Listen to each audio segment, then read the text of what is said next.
Is আকবালা ইবনু আবি মুআইদ, উকবা ইবনে আবি মুআইদ পাপিষ্ঠটা আসছে, আসার পর কি করছে দেখেন, নবীজির গলার মধ্যে চাদর পেঁচাইছে, চাদর ফাঁসি দিয়ে নবীরে মারবে, হত্যা করবে, এইভাবে চাদর পেঁচাইছে, ফাঁস লাগাবে গলার মধ্যে, দুই পাশ দিকে টান দিবে, খানাকা বিহি খানকান শাদীদান লাওয়া সাওবাহু ফি উনুকিহি, নবীর গলার মধ্যে কাপড়টা চাদরটা এইভাবে পেঁচায়া খানাকাহু বিহি খানকা, দুই পাশ থেকে ফাঁস লাগানোর মতো টান দিছে। রাসূল সাল্লাল্লাহু আলাইহি সাল্লামের প্রচন্ড কষ্ট হচ্ছিল। আবু বকর সিদ্দিক রাদিয়াল্লাহু তাআলা দৌড়ে আসছে, আসার পর উকবা ইবনে আবি মুআইতের কাঁধের উপরে হাত দিয়ে একটা ধাক্কা মারছে। ধাক্কা মারার পর বলতেছে, আতাকতুলুনা রাজুলান আইয়াকুলা রাব্বিয়াল্লাহ ওয়া ক্বাদ জাআকুম বিল বায়্যিনাতি মির রাব্বিকুম, তোমরা কি একটা মানুষকে এই কারণে হত্যা করবা যেই মানুষ বলে আমার রব হলেন আল্লাহ, এতটুকু কারণে একটা মানুষকে তোমরা হত্যা করবা? এটা কোনো কথা? ওয়া ক্বাদ জাআকুম বিল বায়্যিনাতি মির রাব্বিকুম, তিনি তো তোমাদের কাছে তার নবুয়তের সপক্ষে প্রমাণ নিয়েও এসেছেন, এরপরও কি একটা মানুষকে তোমরা এই কারণে হত্যা করবা যে বলে আমার রব আল্লাহ? তো রাসূল সাল্লাল্লাহু আলাইহি সাল্লামকে এইভাবে কষ্ট দেওয়ার পরেও নবী দাওয়াতের কাজ ছেড়ে দেয় নাই। এই জন্য মুসলমান মনে রাখতে হবে, উলামায়ে কেরামকে মাইরা ধইরা দাওয়াতের কাজ থেকে দূরে রাখা যাবে না। সন্ত্রাসী স্টাইলে আলেমদের উপর হামলা চালায়া আলেমদেরকে দূরে রাখা যাবে না, বরং আলেমরা আগে থেকে আরো অ্যাক্টিভ হবে, কর্মঠ হবে, আরো সতর্ক হবে, যেন এই দাওয়াতের কাজের মধ্যে কোনো ধরনের ষড়যন্ত্র না ঢুকে আর শয়তানি ইবলিসি না ঢুকে। উলামায়ে কেরাম সচেতন। এই জন্য আলেমদেরকে মারার পর আবার বলা একদম ঠিক আছে, কেন আইসো এরকম বলা, এগুলা হলো আবুল আহাব মার্কা স্বভাব। কথা বলা অন্যায়, এগুলা ঠিক না, এগুলা সঠিক না। আল্লাহ আমাদেরকে হেফাজত করেন। তো দাওয়াতের কাজ করতে গিয়ে বাধা আসতে পারে। বাধা আসা মানে এই না যে উলামায়ে কেরাম সেখান থেকে সরে যাবে, উলামায়ে কেরাম বরং আরো সতর্ক হয়ে কাজের গতি আগের চেয়ে আরো বাড়িয়ে দিবে। এই জন্য মনে রাখতে হবে, আলেম ছাড়া, এলেম অর্জন করা ছাড়া দাওয়াতের কাজ যদি আমরা করি, এখানে পথভ্রষ্ট হওয়ার সম্ভাবনা একদম 100-100। সহিহ বুখারীর 100 নম্বর হাদিস, রাসূলুল্লাহ সাল্লাল্লাহু আলাইহি সাল্লাম বলেন, ইন্নাল্লাহা লা ইয়াকবিজুল ইলমা ইনতিজাআন ইয়ানতাজিউহু মিনাল ইবাদ, আল্লাহ তাআলা বান্দাদের অন্তর থেকে এলেম এইভাবে ছিনায় নিবে এমনটা হবে না। ওয়ালাকিন ইয়াকবিজুল ইলমা বিকবজিল উলামা, আলেমদেরকে উঠিয়ে নেওয়ার মাধ্যমে আল্লাহ তাআলা এলেম উঠিয়ে নিবে। আলেম যত চলে যাবে এলেম তত চলে যাবে, আলেমদেরকে উঠিয়ে নেওয়ার মাধ্যমে আল্লাহ এলেম উঠিয়ে নিবে। সাহাবায়ে কেরামকে আল্লাহ নবী বললেন, তাআল্লামুল ইলমা ক্বাবলা আইয়াযহাবা, এলেম চলে যাওয়ার আগে তোমরা এলেম শিক্ষা করে নাও। সাহাবীরা জবাব দিলেন, ফিনা কিতাবুল্লাহ ইয়া রাসূলুল্লাহ, আমাদের মাঝে আল্লাহর কোরআন আছে, কোরআন কি আমাদের জন্য যথেষ্ট না? নবীজি বললেন, আওয়ালাম তাকুনিত তাওরাত ওয়াল ইনজিলু ফি বনি ইসরাঈল ফালাম ইউগনিয়া আনহুম শাইআ, তোমরা যে বললা কোরআন তোমাদের জন্য যথেষ্ট, মানে সাহাবীদেরকে বললেন, শোনো এলেম চলে যাওয়ার আগে এলেম শিখে নাও। সাহাবীরা বললেন, হুজুর কোরআন তো আমাদের কাছে আছে, এলেম কিভাবে যাবে? নবী বললেন, তাওরাত ইনজিলও তো বনি ইসরাইলের কাছে ছিল, কই তাদের তো কাজে হলো না, বনি ইসরাইল পথভ্রষ্ট কেন হলো? তাওরাত ছিল, ইনজিল ছিল, কিতাব ছিল, কিন্তু তারা পথভ্রষ্ট হলো কেন? নবী বলেন, কিতাব ছিল, কিতাবের বাহক ছিল না। এলেম অর্জন করো এলেম চলে যাওয়ার আগে, মানি খুজুল ইলমা ক্বাবলা আইয়াযহাবা হামালাতুহু, এলেমের বাহকগণ, এলেমের ধারকগণ চলে যাওয়ার আগে এলেম অর্জন করো। তো নবী বললেন, এলেম চলে যাওয়ার আগে মানি এলেমের বাহকগণ চলে যাওয়া। এজন্য কোরআন যথেষ্ট না, কোরআনের বাহক লাগবে, কোরআনের উস্তাদ লাগবে, শিক্ষক লাগবে, অন্যথায় পথভ্রষ্ট না। এটা আসলেই ঠিক, হাদিসে আসছে তো, এটা রেডিমেড ঠিক না, এটা আসলে সত্যি ঠিক। তো রাসূলুল্লাহ সাল্লাল্লাহু আলাইহি সাল্লাম কি বললেন? তোমরা যে বললা আল্লাহর কিতাব আছে, তো তাওরাত ইনজিল তো বনি ইসরাইলের কাছে ছিল, ধ্বংস হলো কেন, পথভ্রষ্ট হলো কেন? এজন্য কিতাব যথেষ্ট না, কিতাবের বাহক লাগবে, উস্তাদ লাগবে। বুঝে আসছেনি কথাটা? তাহলে কোথায় ছিলাম আমরা? নবুয়তের প্রকাশের পরে আবুল আহাবের কয় অবস্থা? 4 অবস্থা। 3 নম্বর অবস্থা চলতেছে। জুল মাজাজ নামক বাজারে গিয়ে নবীজি দাওয়াত দিছেন, নবীজির কর্মের মাধ্যমে একটা আঘাত করছে, পাথর মারছে, আল্লাহ রসুল দাওয়াতের কাছ থেকে পিছপা হন নাই।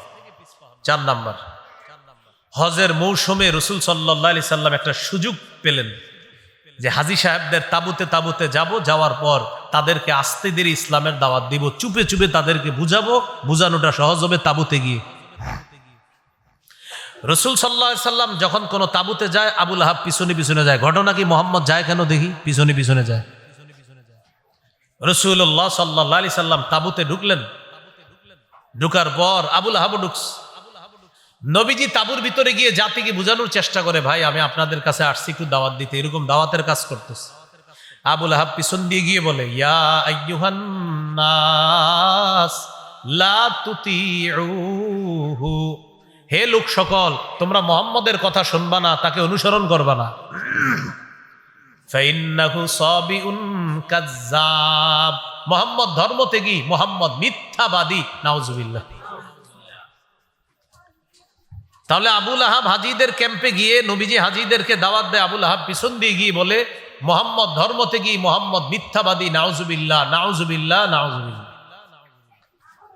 আল্লাহ তাআলা আমাদের নবীকে সান্ত্বনা দেয় সূরা আনআমের 34 নম্বর আয়াতের মাধ্যমে, ওয়ালাকাদ কুযযিবাত রুসুলুম মিন ক্বাবলিক ফাসাবারু আলা মা কুযযিবু ওয়া উযু হাত্তা আতাহুম নাসরুনা।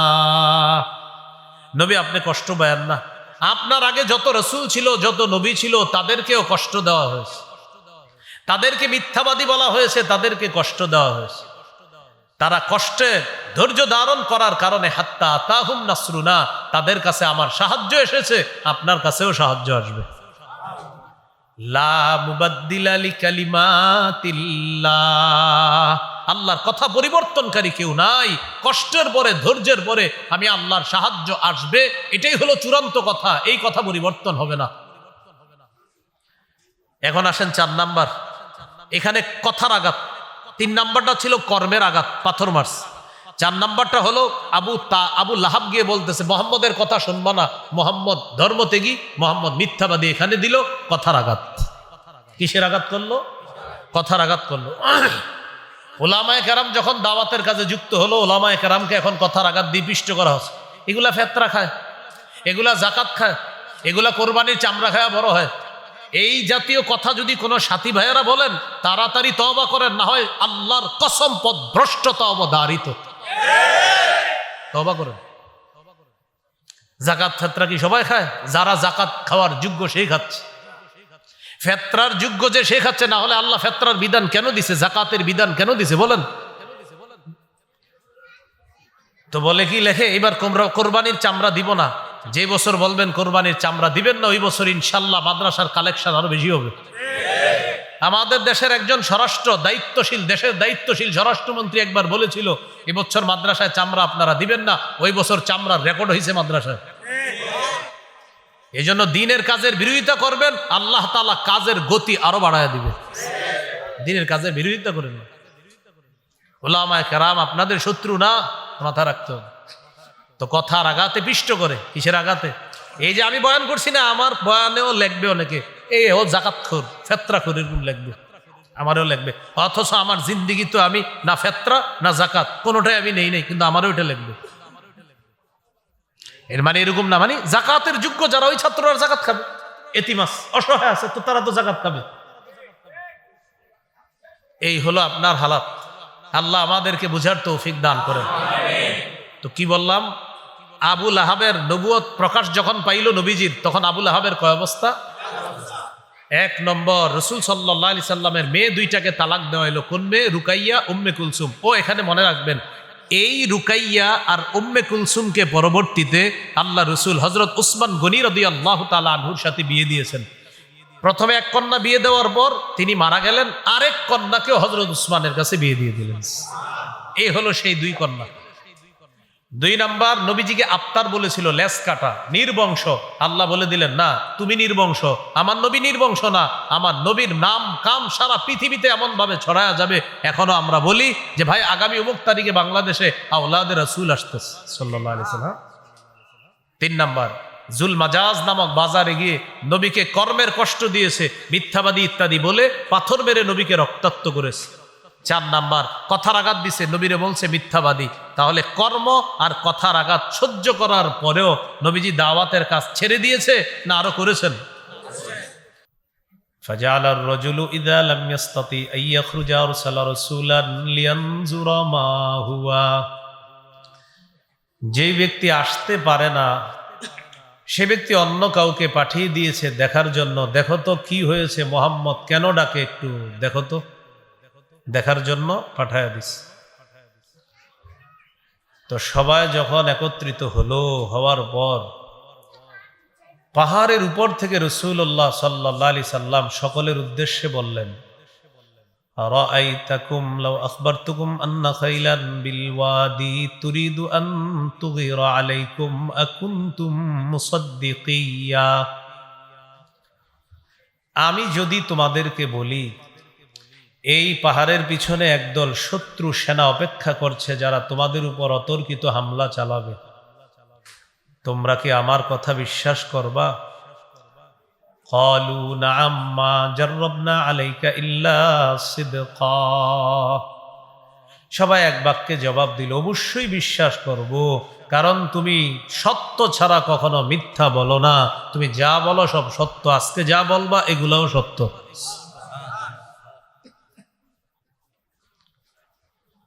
এটা হলো সহিহ বুখারীর 4770 নম্বর হাদিস।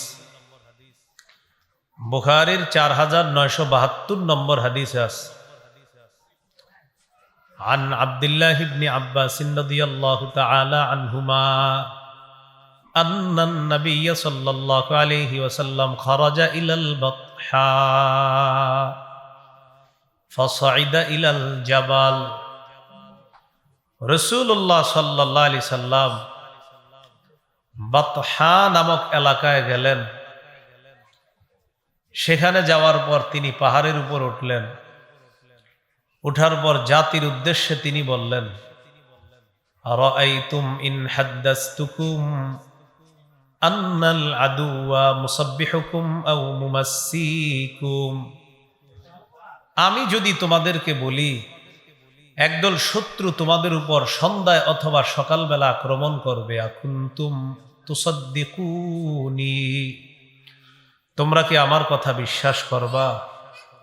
তারা সবাই জবাব দিল, হ্যাঁ আমরা তোমার কথা বিশ্বাস করব, অবশ্যই বিশ্বাস করব। এই কথা বলার পর নবী বললেন, ফাইন্নী নাযীরুল লাকুম বাইনা ইয়াদাই আযাবিন শাদীদ। আমি তোমাদেরকে যন্ত্রণাদায়ক কঠিন আযাবের ভয় দেখাই। আল্লাহকে যদি আল্লাহ না মানো, আমি তোমাদেরকে সে আযাবের ভয় দেখাই, কঠিন আযাব, যে আযাব আল্লাহ তোমাদেরকে দিবেন, এই আযাবের ভয় তোমাদেরকে দেখাইতেছি। তোমরা আল্লাহকে আল্লাহ মানো। আবু লাহাব নবীজিকে জবাব দিয়ে বলল, তাব্বান লাকা সাইরাল ইয়াউম আলিহাদা জামাআতানা। মুহাম্মদ, তুমি কি আমাদেরকে এই কারণে ডেকেছো, একত্রিত করেছো? তোমার সারাটা দিন ধ্বংস হোক। নাউজুবিল্লাহ। কি বলল? তোমার সারাটা দিন ধ্বংস হোক। বদদুয়া করলো নবীজি সাল্লাল্লাহু আলাইহি সাল্লামের জন্য। আল্লাহ তাআলা আয়াত নাজিল করলেন, তাব্বাত ইয়াদা আবি লাহাবি ওয়া তাব। আমার নবী ধ্বংস হবে না, আবু লাহাবের 2 হাত ধ্বংস হোক, আবু লাহাবও ধ্বংস হোক। আবু লাহাব বদদুয়া করেছিল তাব্বান শব্দ দিয়ে, আল্লাহ জবাবও দিলেন তাব্বান শব্দ দিয়ে। তোর ভাষায় আমি আল্লাহ জবাব দিয়ে দিলাম, আমার নবী ধ্বংস হবে না, তুই ধ্বংস হবে। তো নবীজি নিকট আত্মীয়দেরকে ভয় দেখানো শুরু করলেন। সহিহ বুখারীর বর্ণনা, 2753 নম্বর হাদিস। قال رسول الله صلى الله عليه وسلم يا معشر قريش اشتروا أنفسكم। হে কুরাইশ সম্প্রদায়, তোমরা নিজেদেরকে আগুন থেকে বাঁচাও। ফাইন্নী লা উগনি আনকুম মিনাল্লাহি শাইআ, আল্লাহর আযাবের মোকাবেলায় আমি নবী তোমাদের কোনো উপকার করতে পারবো না। ইয়া বানি আব্দি মানাফ লা উগনি আনকুম মিনাল্লাহি শাইআ, ও বনু আব্দি মানাফ, তোমরা নিজেদেরকে বাঁচাও, আমি কিন্তু তোমাদেরকে আল্লাহর আযাবের মোকাবেলায় কোনো উপকার করতে পারবো না। ইয়া আব্বাস ইবনে আব্দুল মুত্তালিব, ও আব্বাস আমার চাচা, লা উগনি আনকা মিনাল্লাহি শাইআ, আমি আপনাকে আল্লাহর আযাবের মোকাবেলায় কোনো উপকার করতে পারবো না। ইয়া সফিয়াতা আম্মাত রাসূলিল্লাহি সাল্লাল্লাহু আলাইহি ওয়াসাল্লাম, ও নবীর ফুফু সফিয়া, লা উগনি আনকি মিনাল্লাহি শাইআ, আমি কিন্তু আপনাকে আল্লাহর আযাবের মোকাবেলায় কোনো উপকার করতে পারবো না। সর্বশেষ কি বলে দেখেন, ইয়া ফাতিমা বিনতা মুহাম্মাদিন সাল্লাল্লাহু আলাইহি ওয়াসাল্লাম, সালিনি মা শি'তি মিন মালি, লা উগনি আনকি মিনাল্লাহি শাইআ, ও আমার মেয়ে ফাতেমা, আমার সম্পদ থেকে তোমার যা মন চায় তুমি আমার কাছ থেকে চেয়ে নাও, কিন্তু মনে রাখবা আল্লাহর আযাবের মোকাবেলায় আমি তোমার কোনো উপকার করতে পারবো না। অন্য বর্ণনায় নবী বলেছেন, চাচা আব্বাসকে বলেছেন, আনকিজ নাফসাকা মিনান নার, চাচা আপনি নিজেকে আগুন থেকে রক্ষা করেন, আমি আপনার কোনো উপকার করতে পারবো না। ফাতেমা রাদিয়াল্লাহু তাআলা আনহাকে বলেছেন, আনকিজি নাফসাকি মিনান নার, ফাতেমা নিজেকে আগুন থেকে বাঁচাও, আমি তোমার কোনো উপকার করতে পারবো না। এই হলো নিকটাত্মীয়দেরকে ভয় দেখানো শুরু করলেন। তো নিকটাত্মীয়দের মধ্যে একজন হলো আবু লাহাব, চাচা। এই চাচা বদদুয়া করলো নবীর জন্য, তোমার পুরাটা দিন ধ্বংস হোক। আল্লাহ আয়াত নাজিল করে দিলেন, আবু লাহাবের 2 হাত ধ্বংস হোক, সে নিজেও ধ্বংস হোক। বলি নাউজুবিল্লাহ। তাব্বাত অর্থ হলো খবা, খসিরা, হালাকা, ধ্বংস হওয়া। তাব্বাত আসছে তাবাব শব্দ থেকে, মাজদার থেকে। তাবাব অর্থ হলো ধ্বংস। আল্লাহ তাআলা পবিত্র কোরআনে বলেছেন, ওয়ামা কাইদু ফিরআউনা ইল্লা ফি তাবাব, ফেরাউনের চক্রান্ত নস্যাৎ, ধ্বংস, ফেরাউনের চক্রান্ত ব্যর্থ। তো তাবাব অর্থ হলো ধ্বংস, ব্যর্থ হওয়া। তাব্বাত অর্থ হলো আবু লাহাবের 2 হাত ধ্বংস। ইয়াদা এটা দ্বিবচন, এটার একবচন হলো ইয়াদুন। ইয়াদুন মানে 1 হাত, ইয়াদা মানে 2 হাত। ইয়াদা আবি লাহাব মানে আবু লাহাবের 2 হাত। আবু লাহাবের ব্যাপারে এবার আমরা একটু শুনি, খুব মন দেন। নবীজির দাদার নাম আব্দুল মুত্তালিবে, আব্দুল মুত্তালিবের 10 জন পুত্র সন্তানের একজন হলো আবু লাহাব। আবু লাহাবের আসল নাম হলো আব্দুল উজ্জা, উজ্জা দেবীর গোলাম। নাউজুবিল্লাহ। আবু লাহাবের আসল নামটা আল্লাহ কোরআনে কেন বলেন নাই? কারণ আবু লাহাবের আসল নাম আব্দুল উজ্জা, এটার মধ্যে শিরিকের গন্ধ আছে, এটা তাওহীদের সাথে সাংঘর্ষিক, তাই আল্লাহ ওই শিরিক যুক্ত নামটা কোরআনের বলেন নাই আল্লাহ। আবু লাহাবকে লাহাব কেন বলা হয়? আবু লাহাবের চেহারাটা গৌর বর্ণের হওয়ার কারণে তাফসির ইবনে কাসিরের মধ্যে আসছে, সুম্মিয়া আবু লাহাবিন আবা লাহাবিন লিইশরাকি ওয়াজহিহি, তার চেহারাটা ছিল গৌর বর্ণের, উজ্জ্বল, লেলিহান অগ্নিশিখার মতো তার চেহারাটা, এই জন্য তাকে বলা হয় অগ্নিস্ফুলিঙ্গওয়ালা আবু লাহাব। মানে আবু লাহাব মানে অগ্নিস্ফুলিঙ্গওয়ালা, দেখতে চেহারাটা খুব সুন্দর ছিল। এই হলো আপনার আবু লাহাব। নবীদের চাচাদেরকে আমরা 3 ভাগে ভাগ করব। কয় ভাগ? 1 নাম্বার, নবীজির কথা বিশ্বাস করছে, নবীজির সাথে জিহাদে শরীক হয়েছে, ঈমান নিয়ে মৃত্যুবরণ করেছে, এই হলো 1 প্রকার চাচা। দ্বিতীয় প্রকার চাচা হলো নবীজিকে আদর যত্ন করেছে কিন্তু ঈমান আনে নাই, ঈমান নিয়ে মরে নাই।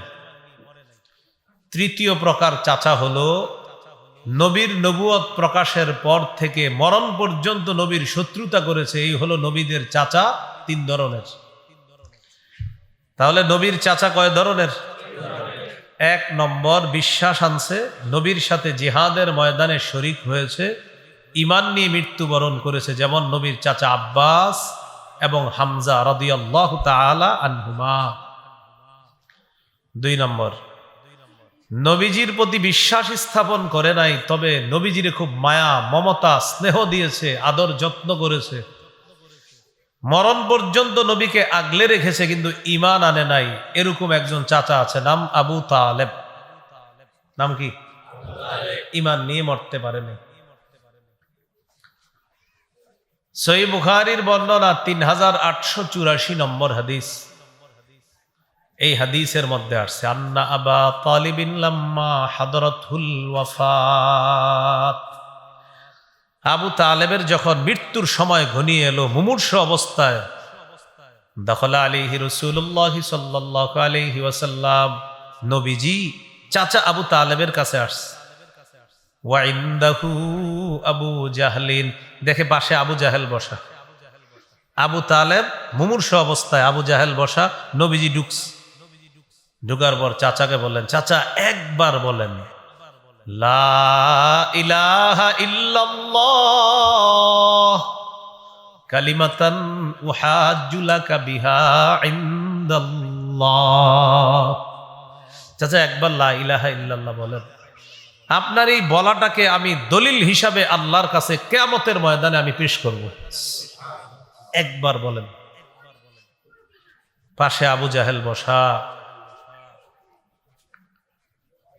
আবু তালেব ভাতিজার দিকেও তাকায়, তাদের দিকে তাকায়, হঠাৎ বলতেছে, মোহাম্মদ, তোমার দিন সঠিক সত্য, মৃত্যুর পর তোমার দিনের উপর মরতে পারলে এটা কাজে আসবে, এটাও সত্য, কিন্তু মানুষ আমাকে ছি ছি করবে, মানুষ বলবে বাপ দাদার ধর্ম ছেড়ে দিছে, ভাতিজার ধর্ম গ্রহণ করছে, মানুষ আমাকে লজ্জা দিবে মরার পর, এটা আমি সইতে পারবো না, এটা আমি সহ্য করতে পারবো না। তারিখের কিতাবে আছে, আবু তালেব বলল, ইখতারতুন নার আলাল আর, ভাতিজা আমি আগুন গ্রহণ করলাম, কিন্তু সম্মান বিসর্জন দিতে পারবো না, আমি আগুন গ্রহণ করে নিলাম, সম্মান বিসর্জন দিতে পারবো না। মারা গেছে চাচা আবু তালেব। নবীজি খুব কষ্ট পাইলেন। নবী বলতে লাগলেন, লা আস্তাগফিরান্না লাকা মা লাম উনহা আন, আমি আপনার জন্য ক্ষমা প্রার্থনা করতেই থাকবো যতক্ষণ আল্লাহ আমাকে নিষেধ না করবে। আল্লাহ তাআলা আমাকে নিষেধ না করা পর্যন্ত আমি আপনার জন্য ক্ষমা প্রার্থনা করতে থাকবো। নবীজি চাচার জন্য ক্ষমা প্রার্থনা করতে লাগলেন। কেন? আল্লাহ যদি নিষেধ না করে আমি ক্ষমা চাইবো খালি আপনার জন্য। আল্লাহ তাআলা আয়াত নাজিল করে দিলেন, মা কানা লিন-নাবিয়্যি ওয়াল্লাযীনা আমানু আইয়াস্তাগফিরু লিল মুশরিকিনা ওয়ালাউ কানু উলি কুরবা মিন বা'দি মা তাবায়্যানা লাহুম আন্নাহুম আসহাবুল জাহিম। কোন নবী, কোন ঈমানদারের জন্য উচিত না মুশরিকের জন্য ইস্তেগফার পাঠ করা, নবীর জন্য উচিত না, কোন ঈমানদারের জন্য উচিত না, যদিও সেই মুশরিক নবী বা ঈমানদারের নিকটাত্মীয় হয়। বুঝাইতেছে আবু তালেব, যদিও আপনার নিকটাত্মীয়, আপনি ক্ষমা চাইবেন না, আপনি ক্ষমা প্রার্থনা করতে পারেন না। কেন?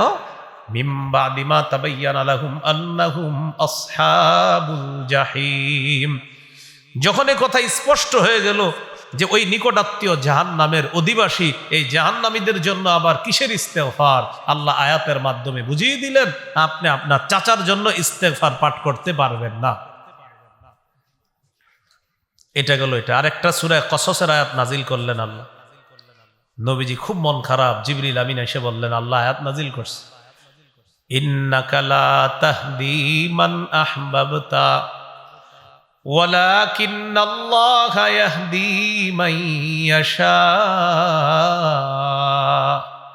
নবী, আপনি যাকে ভালোবাসেন তাকে আপনি হেদায়েত দিতে পারবেন না, আল্লাহ যাকে চান তাকে হেদায়েত দিবেন। আপনি আপনার চাচাকে ভালোবাসেন, আপনি চাইলেই হেদায়েত দিতে পারবেন না, আল্লাহ যাকে চান তাকে আল্লাহ হেদায়েত দান করবেন। তাহলে এখান থেকে কি বুঝলাম? হেদায়েত কার হাতে? আমাদের কাজ হলো হেদায়েতের দাওয়াত দেওয়া। হেদায়েত দিবে না দিবে না এটা হলো আল্লাহ তাআলা জানেন, কিন্তু কাজ হলো দাওয়াত দেওয়া। মনে আসেনি নবীর চাচারা কয় ভাগ? এক, ঈমান আনছে আব্বাস হামজা। দুই, ঈমান আনে নাই, সহযোগিতা করছে আবু তালেব। তিন, নবুয়ত প্রকাশের পর থেকে মরণ পর্যন্ত শত্রুতা করছে, সহযোগিতাও করে নাই, উল্টা শত্রুতা করছে, রক্তাক্ত করছে আপন ভাতিজাকে আবু লাহাব। কে? আবু লাহাব। এই হলো, মনে থাকবে নি? তাহলে চাচাদের তিন ভাগ, ঈমান আনছে এক ভাগ, আরেকটা হলো ঈমান আনে নাই, সহযোগিতা করছে, আরেকটা হলো ঈমানও আনে নাই, সহযোগিতা করে নাই, শত্রুতা করছে। তো ঈমান এনেছে আব্বাস হামজা রাদিয়াল্লাহু আনহুমা, ঈমান আনে নাই, সহযোগিতা করেছে আবু তালেব, ঈমানও আনে নাই, সহযোগিতাও করে নাই, শত্রুতা করেছে মরণ পর্যন্ত আবু লাহাব। মনে থাকবেন ইনশাআল্লাহ। এবার আমরা মূল আলোচনায় চলে আসি। আবু লাহাব, তাব্বাত ইয়াদা আবি লাহাব। তাহলে ইয়াদা মানে দুই হাত গেল, এবার আবু লাহাব। আবু লাহাবের অবস্থাটা আমরা দুই ভাগে ভাগ করব। শুনতেছেন তো মন দিয়ে? নবুয়ত প্রকাশ পাওয়ার আগের অবস্থা আর নবুয়ত প্রকাশের পরের অবস্থা। নবুয়ত প্রকাশের আগের অবস্থা আর একটা হলো পরের অবস্থা। নবুয়ত প্রকাশের আগে আবু লাহাবের তিন অবস্থা, নবুয়ত প্রকাশ পাওয়ার পরে আবু লাহাবের চার অবস্থা। আমাদের নবীজির নবুয়ত প্রকাশের আগে আবু লাহাবের কয় অবস্থা শুনবো আমরা, আর আমাদের নবীজির নবুয়ত প্রকাশ পাওয়ার পরে কয় অবস্থা শুনবো? চার অবস্থা। বাড়িয়ে দিচ্ছে বারবার আওয়াজ। তো নবুয়ত প্রকাশের আগে তিন অবস্থা কি একটু শুনি মন দিয়ে। এক নাম্বার, নবীজির জন্মের খুশিতে আবু লাহাবের দাসী সুয়াইবা আবু লাহাবকে গিয়ে সংবাদ দিছে আপনার ভাতিজা হইছে। এই ভাতিজা হওয়ার সুসংবাদে খুশিতে আবু লাহাব তার দাসী সুয়াইবাকে আজাদ করে দিছে। বুখারীর বর্ণনা আছে, 5372 নম্বর হাদিসের শেষে আছে একদম, উরওয়া রাহমাতুল্লাহি আলাইহি বলেন, ওয়া সুয়াইবা আতাকাহা আবু লাহাবিন। সুয়াইবা হলো ওই নারী যেই নারীকে আবু লাহাব আজাদ করে দিয়েছে নবীর জন্মের খুশিতে। এখানে একটা বিষয় ক্লিয়ার করা দরকার। আগে বলেন, নবীর জন্মের খুশিতে সুয়াইবাকে আজাদ করেছে কে? নবীজির জন্ম কি বারে? সোমবারে। বেদাতীরা বলে কি যে আবু লাহাব নবীর জন্মে খুশি হয়ে সুয়াইবাকে আজাদ করার কারণে সোমবার দিন আবু লাহাব আজাব কমায়া দেওয়া হয়। সোমবার দিন আবু লাহাবের আজাব কি করে দেওয়া হয়?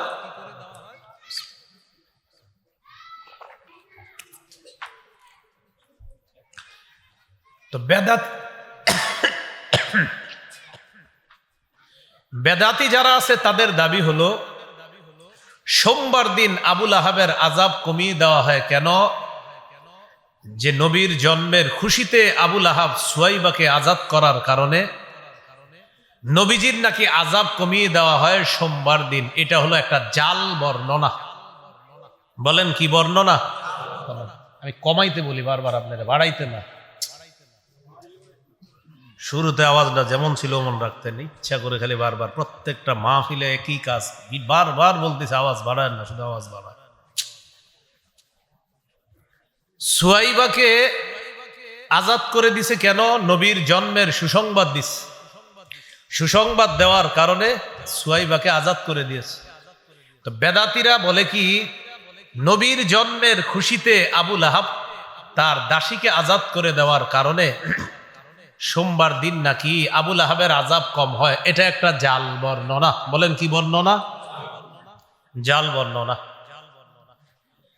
তাহলে এক নাম্বার, আবু লাহাব তার দাসীকে আজাদ করে দিয়েছেন, নবুয়তের প্রকাশের আগের ঘটনা। দুই, নবীজির সবচেয়ে নিকটতম একজন আত্মীয় ছিল আবু লাহাব, আর আবু লাহাবও তার ভাতিজারে খুব ভালোবাসত। শুধু ভালোবাসতো না, জায়গায় জায়গায় গিয়ে বলতো আমার ভাতিজা হয়েছে, আমার ভাই আব্দুল্লাহর ছেলে হয়েছে, তার বংশ রক্ষা হয়েছে, এগুলা গর্বের সাথে আবু লাহাব বলত। তিন নাম্বার, আবুল আহাবের দুইজন পুত্র সন্তান ছিল, একজনের নাম উতবা আর একজনের নাম উতাইবা। এই উতবা এবং উতাইবার সাথে নবীর দুই কন্যা রুকাইয়া এবং উম্মে কুলসুমকে আল্লাহ রসুল বিয়ে দিস। এতটা ভালো সম্পর্ক ছিল নবীজির সাথে আবুল আহাবের।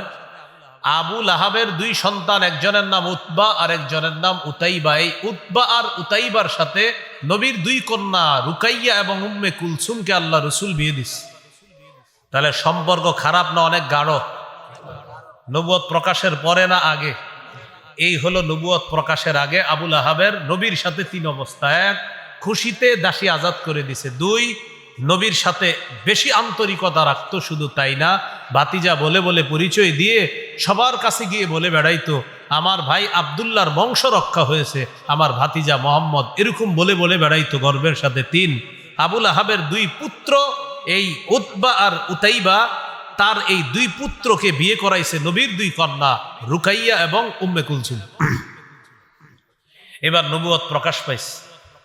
প্রকাশ পাওয়ার পর চার অবস্থা। এক নম্বর, যখন নবুয়ত প্রকাশ পাইছে আবুল আহাব তো বদদুয়া করলো, মোহাম্মদ তুমি ধ্বংস হও, নাউজুবিল্লাহ। আবুল আহাব কি করলো? রাগে নবীজির যে দুই কন্যা, আবুল আহাবের দুই সন্তানের স্ত্রী, এই কন্যা দুইজনকে বাধ্য করে তালাক দেওয়াইছে যে আমার ছেলেদের অধীনে মোহাম্মদ সাল্লাল্লাহু আলাইহি সাল্লাম, মোহাম্মদ সাল্লাল্লাহু আলাইহি সাল্লাম, তার কন্যা দুইজন থাকতে পারে না। বাধ্য করলো যে এই দুই কন্যাকে তালাক দাও। এই হলো এক নাম্বার আঘাত। নবী খুব আঘাত পাইছে। কেন? তুমি কেন নবুয়ত দাবি করছো? তুমি কেন লাত উজ্জাত মানাত এগুলার বিরোধিতা করো? তাই মোহাম্মদের কন্যা আমার ঘরের পুত্রবধূ হয়ে থাকতে পারবে না, তালাক দিস। দুই নাম্বার, আমাদের নবীর দ্বিতীয় পুত্র সন্তানের নাম আব্দুল্লাহ। এই আব্দুল্লাহর উপাধি হলো তাহের বা তয়্যিব। আব্দুল্লাহ রাদিয়াল্লাহু তাআলা আনহু যখন ইন্তেকাল করলেন, আবুল আহাব বলা বলি করলো মোহাম্মদ আবতার, মোহাম্মদ নির্বংশ, মোহাম্মদ লেস কাটা, নাউজুবিল্লাহ। কে বললো এটা? হ্যাঁ, আবুল আহাব। আল্লাহ তাআলা তখন আয়াত নাজিল করে দিলেন, ইন্না শানি আকা হুয়াল আবতার। আপনাকে যে নির্বংশ বলে সেই নির্বংশ, ওর নির্বংশ, ওর বংশের কোনো খোঁজও থাকবে না দুনিয়াতে। তো আপনার বংশ সারা পৃথিবীতে কিয়ামত পর্যন্ত আল্লাহ তাআলা এই বংশের মান মর্যাদা রক্ষা করছে। এখনো আমরা বলি আমাদের বাংলাদেশে আওলাদে রাসূল আসছে। কি বলি আমরা? আওলাদে রাসূল সাল্লাল্লাহু আলাইহি সাল্লাম। আমরা হুমড়ি খেয়ে পড়ি দেখার জন্য যে নবীর বংশ না জানি দেখতে কেমন। কি এখন এই বংশ দেখি না আমরা? আবুল আহাবের বংশ কারো জানা আছে? তো আল্লাহ বললেন ইন্না শানি আকা হুয়াল আবতার। এগুলো দ্বিতীয় ঘটনা। কখন? নবুয়ত প্রকাশের পরে। তিন নাম্বার ঘটনা, আরবের একটা বাজার আছে, বাজারের নাম জুল মাজাজ। বাজারের নাম কি? জুল মাজাজ। এই বাজারে রাসূল সাল্লাল্লাহু আলাইহি সাল্লাম গেলেন দাওয়াত দিতে। জনগণকে লক্ষ্য করে বললেন, ইয়া আইয়ুহান নাস কুলু লা ইলাহা ইল্লাল্লাহ তুফলিহু। হে লোক সকল, তোমরা বলো লা ইলাহা ইল্লাল্লাহ, তোমরা সফলকাম হয়ে যাবা। এটা নবীজি দাওয়াত দিলেন। আবুল আহাব পাথর নিয়ে গেছে, পিছন দিয়ে গিয়ে বলতেছে সে মিথ্যাবাদী। এটা বলে নবীরে পাথর মারলো। নবীর পা থেকে রক্ত ঝরা শুরু হলো। পা থেকে রাসূলুল্লাহ সাল্লাল্লাহু আলাইহি সাল্লামের পা থেকে রক্ত ঝরছে। এখান থেকে একটা শিক্ষা, দাওয়াতের কাজ করতে গেলে কর্মের আঘাত আমার আপনার উপরে আসতে পারে।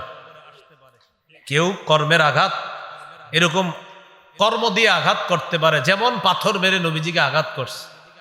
সহিহ বুখারীর বর্ণনা 240 নম্বর হাদিস।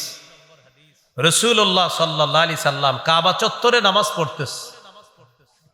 বাইনামা রাসূলুল্লাহ সাল্লাল্লাহু আলাইহি ওয়াসাল্লাম ইউসাল্লি বিফিনাইল কাবা। নবীজি একবার কাবা চত্বরে নামাজ আদায় করতেছে। পাশে কাফেররা বৈশা কথাবার্তা বলতেছে। এক কাফের বলল হঠাৎ, আইয়ুকুম ইয়াজিউ বিসালা জাজুরি আলি ফুলান। কে পারবা অমুক এলাকায় যাবা, যাওয়ার পর ওটের নারী বুড়ি পায়খানা গোবর আনবা, আনার পর ফায়াদউহু আলা যহরি মুহাম্মাদিন ইদা সাজাদা, মুহাম্মদ যখন সিজদায় যাবে ওটের নারী বুড়ি পায়খানা মুহাম্মদের পিঠের উপর কে রেখে দিতে পারবা? নাউজুবিল্লাহ। উকবা ইবনে আবি মুআইত নামে এক পাপিষ্ঠ দাঁড়াইছে, সে ওই এলাকায় গেছে, যাওয়ার পর ওটের নারী বুড়ি পায়খানা গোবর ইত্যাদি আনছে, আনার পর রাসূলুল্লাহ সাল্লাল্লাহু আলাইহি সাল্লাম সেজদার যাওয়ায় অপেক্ষা আছে। নবীজি যেই মাত্র সেজদায় গেছে, ওই উকবা ইবনে আবি মুআইত পাপিষ্ঠটা ওটের নারী বুড়ি পায়খানা গোবর আল্লাহ রাসূলের পিঠে আর এই কাঁধের উপরে রেখে দিছে। সেজদা থেকে মাথা উঠাইতে পারতেছে না, কষ্ট হইতেছে। ফাতেমা রাদিয়াল্লাহু তাআলা আনহা আসছে। আব্দুল্লাহ ইবনে মাসউদ রাদিয়াল্লাহু তাআলা আনহু বলেন, লাউ কানা লি মানআ, আমার যদি বাধা দেওয়ার ক্ষমতা থাকতো আমি বাধা দিতাম, তো কাফেরদের কারণে কিছুই করার ছিল না। ফাতেমা আসছে, আসার পর নবীর শরীরের উপর থেকে ওঠে নারী বুড়ি পায়খানা গোবর ইত্যাদি এগুলা সরাইছে। আল্লাহ রাসূল সাল্লাল্লাহু আলাইহি সাল্লাম এই আঘাত সহ্য করার পরেও নবীজি দাওয়াতের কাজের গতি আগের থেকে আরো বাড়ায় দিছে। এখান থেকে বোঝা যায় দাওয়াতের কাজে বাধা আসবে, সেটা কর্মগত বাধা আসতে পারে, কিন্তু দাওয়াতের কাজ বন্ধ করা যাবে না। সহিহ বুখারীর বর্ণনা 4815 নম্বর হাদিস। এই হাদিসের মধ্যে আছে রাসূলুল্লাহ সাল্লাল্লাহু আলাইহি সাল্লাম একদিন কাবা চত্বরে দাঁড়ায় আছে। ইজ আকবালা ইবনু আবি মুআইত, উকবা ইবনে আবি মুআইত পাপিষ্ঠটা আসছে, আসার পর কি করছে দেখেন, নবীজির গলার মধ্যে চাদর পেঁচাইছে, চাদর ফাঁসি দিয়ে নবীরে মারবে, হত্যা করবে, এইভাবে চাদর পেঁচাইছে, ফাঁস লাগাবে গলার মধ্যে, দুই পাশ দিকে টান দিবে। খানাকা বিহি খানকান শাদীদান লাওয়া সাওবাহু ফি উনুকিহি, নবীর গলার মধ্যে কাপড়টা চাদরটা এইভাবে পেঁচায়া খানাকাহু বিহি খানকা, দুই পাশ থেকে ফাঁস লাগানোর মতো টান দিছে। রাসূল সাল্লাল্লাহু আলাইহি সাল্লামের প্রচন্ড কষ্ট হচ্ছিল। আবু বকর সিদ্দিক রাদিয়াল্লাহু তাআলা দৌড়ে আসছে, আসার পর উকবা ইবনে আবি মুআইতের কাঁধের উপরে হাত দিয়ে একটা ধাক্কা মারছে। ধাক্কা মারার পর বলতেছে, আতাকতুলুনা রাজুলান আইয়াকুলা রাব্বিয়াল্লাহ ওয়া ক্বাদ জাআকুম বিল বায়্যিনাতি মির রাব্বিকুম, তোমরা কি একটা মানুষকে এই কারণে হত্যা করবা যেই মানুষ বলে আমার রব হলেন আল্লাহ, এতটুকু কারণে একটা মানুষকে তোমরা হত্যা করবা? এটা কোনো কথা? ওয়া ক্বাদ জাআকুম বিল বায়্যিনাতি মির রাব্বিকুম, তিনি তো তোমাদের কাছে তার নবুয়তের সপক্ষে প্রমাণ নিয়েও এসেছেন, এরপরও কি একটা মানুষকে তোমরা এই কারণে হত্যা করবা যে বলে আমার রব আল্লাহ? তো রাসূল সাল্লাল্লাহু আলাইহি সাল্লামকে এইভাবে কষ্ট দেওয়ার পরেও নবী দাওয়াতের কাজ ছেড়ে দেয় নাই। এই জন্য মুসলমান মনে রাখতে হবে, উলামায়ে কেরামকে মাইরা ধইরা দাওয়াতের কাজ থেকে দূরে রাখা যাবে না। সন্ত্রাসী স্টাইলে আলেমদের উপর হামলা চালায়া আলেমদেরকে দূরে রাখা যাবে না, বরং আলেমরা আগে থেকে আরো অ্যাক্টিভ হবে, কর্মঠ হবে, আরো সতর্ক হবে, যেন এই দাওয়াতের কাজের মধ্যে কোনো ধরনের ষড়যন্ত্র না ঢুকে আর শয়তানি ইবলিসি না ঢুকে। উলামায়ে কেরাম সচেতন। এই জন্য আলেমদেরকে মারার পর আবার বলা একদম ঠিক আছে, কেন আইসো এরকম বলা, এগুলা হলো আবুল আহাব মার্কা স্বভাব। কথা বলা অন্যায়, এগুলা ঠিক না, এগুলা সঠিক না। আল্লাহ আমাদেরকে হেফাজত করেন। তো দাওয়াতের কাজ করতে গিয়ে বাধা আসতে পারে। বাধা আসা মানে এই না যে উলামায়ে কেরাম সেখান থেকে সরে যাবে, উলামায়ে কেরাম বরং আরো সতর্ক হয়ে কাজের গতি আগের চেয়ে আরো বাড়িয়ে দিবে। এই জন্য মনে রাখতে হবে, আলেম ছাড়া, এলেম অর্জন করা ছাড়া দাওয়াতের কাজ যদি আমরা করি, এখানে পথভ্রষ্ট হওয়ার সম্ভাবনা একদম 100-100। সহিহ বুখারীর 100 নম্বর হাদিস, রাসূলুল্লাহ সাল্লাল্লাহু আলাইহি সাল্লাম বলেন, ইন্নাল্লাহা লা ইয়াকবিজুল ইলমা ইনতিজাআন ইয়ানতাজিউহু মিনাল ইবাদ, আল্লাহ তাআলা বান্দাদের অন্তর থেকে এলেম এইভাবে ছিনায় নিবে এমনটা হবে না।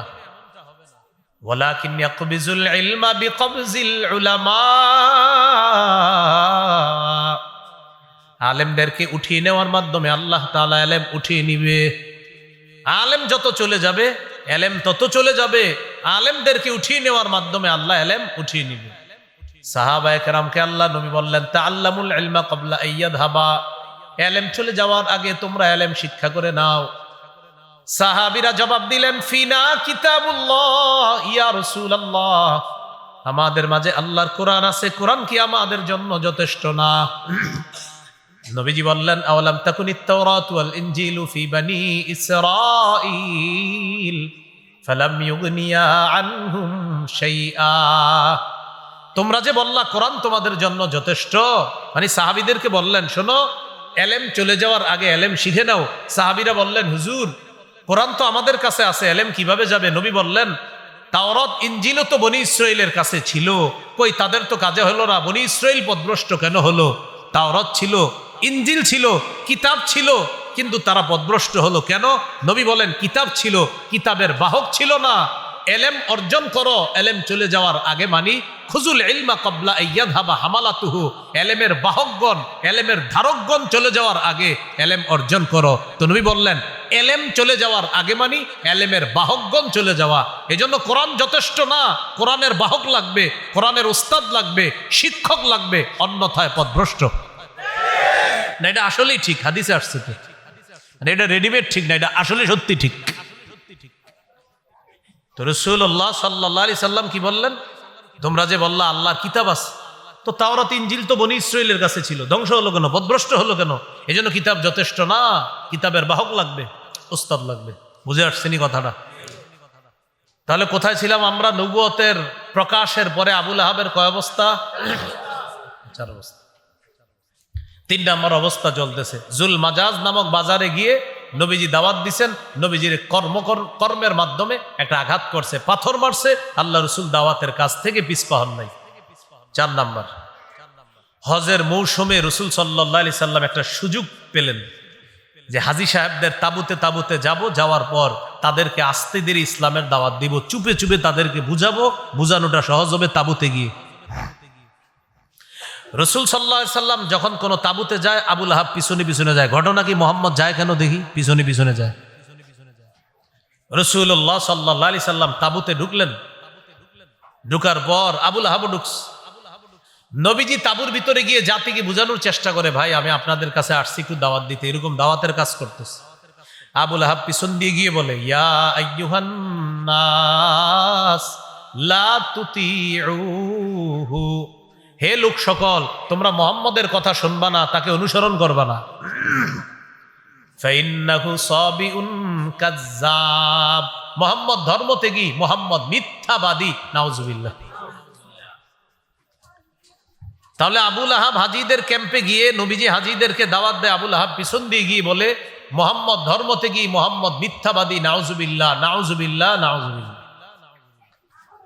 আল্লাহ তাআলা আমাদের নবীকে সান্ত্বনা দেয় সূরা আনআমের 34 নম্বর আয়াতের মাধ্যমে, ওয়ালাকাদ কুযযিবাত রুসুলুম মিন ক্বাবলিক ফাসাবারু আলা মা কুযযিবু ওয়া উযু হাত্তা আতাহুম নাসরুনা। নবী আপনি কষ্ট পায়েন না, আপনার আগে যত রাসূল ছিল, যত নবী ছিল, তাদেরকেও কষ্ট দেওয়া হয়েছে, তাদেরকে মিথ্যাবাদী বলা হয়েছে, তাদেরকে কষ্ট দেওয়া হয়েছে। তারা কষ্টে ধৈর্য ধারণ করার কারণে হাত্তা আতাহুম নাসরুনা, তাদের কাছে আমার সাহায্য এসেছে, আপনার কাছেও সাহায্য আসবে। লা মুবাদ্দিলা লিকালিমাতিল্লাহ, আল্লাহর কথা পরিবর্তনকারী কেউ নাই। কষ্টের পরে, ধৈর্যের পরে আমি আল্লাহর সাহায্য আসবে, এটাই হলো চূড়ান্ত কথা, এই কথা পরিবর্তন হবে না। এখন আসেন 4 নাম্বার, এখানে কথার আঘাত। 3 নাম্বারটা ছিল কর্মের আঘাত, পাথর মার্স। 4 নাম্বারটা হলো আবু লাহাব গিয়ে বলতেছে, মুহাম্মদের কথা শুনবা না, মুহাম্মদ ধর্মত্যাগী, মুহাম্মদ মিথ্যাবাদী। এখানে দিল কথার আঘাত। কিসের আঘাত করলো? কথার আঘাত করলো। উলামায়ে কেরাম যখন দাওয়াতের কাজে যুক্ত হলো, উলামায়ে কেরামকে এখন কথার আঘাত দিয়ে পিষ্ট করা হচ্ছে। এগুলা ফেতরা খায়, এগুলা জাকাত খায়, এগুলা কোরবানির চামড়া খায় বড় হয়। এই জাতীয় কথা যদি কোনো সাথী ভাইয়েরা বলেন, তাড়াতাড়ি তওবা করেন, না হয় আল্লাহর কসম পথভ্রষ্টতা অবধারিত। তওবা করেন। জাকাত ফেতরা কি সবাই খায়? যারা জাকাত খাওয়ার যোগ্য সেই খাচ্ছে। ফেতরার যোগ্য যে সে খাচ্ছে, না হলে আল্লাহ ফেতরার বিধান কেন দিছে, জাকাতের বিধান কেন দিছে বলেন? তো বলে কি লেখে, এবার কোরবানির চামড়া দিব না। যে বছর বলবেন কোরবানির চামড়া দিবেন না, ওই বছর ইনশাল্লাহ মাদ্রাসার কালেকশন আরো বেশি হবে। আমাদের দেশের একজন দেশের দায়িত্বশীল স্বরাষ্ট্রমন্ত্রী একবার বলেছিল, এবছর মাদ্রাসায় চামড়া আপনারা দিবেন না, ওই বছর চামড়ার রেকর্ড হয়েছে মাদ্রাসায়। এই জন্য দিনের কাজের বিরোধিতা করবেন, আল্লাহ তাআলা কাজের গতি আরো বাড়ায় দিবে। দিনের কাজের বিরোধিতা করেন না। উলামায়ে কেরাম আপনাদের শত্রু না, মাথা রাখতে হবে। তো কথার আঘাতে পিষ্ট করে, কিসের আঘাতে? এই যে আমি বয়ান করছি না, আমার বয়ানেও লেখবে অনেকে, এই ও জাকাতখোর, ফেতরাখোর, এরকম লেখবে, আমারও লেখবে। অথচ আমার জিন্দিগি তো আমি না ফেতরা না জাকাত কোনোটাই আমি নেই, কিন্তু আমারও এটা লিখবে। এর মানে এরকম না, মানে জাকাতের যোগ্য যারা, ওই ছাত্ররা জাকাত খাবে। এতিমাস অসহায় আছে তো তারা তো জাকাত খাবে। এই হলো আপনার হালাত। আল্লাহ আমাদেরকে বুঝার তৌফিক দান করেন।